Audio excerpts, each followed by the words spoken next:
రామా దా. Very smooth కూర్చోమ్మా కూర్చోమ్మా. ఏంటి ఇదంతా టెన్షనే? ఏం కంగారు పడకు, నేను ఎక్కడ మొదటిసారి నేను చూడు ఎలా ఉన్నాను. అయినా ఇందులో భయపడటానికి ఉందమ్మా, వెరీ సింపుల్. అలా వెళ్ళి ఇలా తిరిగి ఆ లెఫ్ట్ లో టప్పని అయిపోతుంది అంతే. నీకు మరీ భయం వేసింది అనుకో, నా చేయి పట్టుకో అంతే. వేసుకో వేసుకో, అస్సలు భయం లేదు. వాడు చూడు, ఇది కదిలేలోపే చచ్చిపెట్టేట్టున్నాడు. అందరూ మీలా ధైర్యంగా ఉండలేరు కదా అంకుల్. అలాంటప్పుడు రాకూడదు.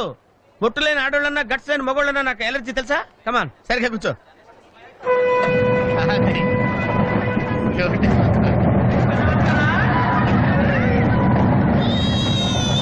టెన్షన్గా ఉందండి. ఏ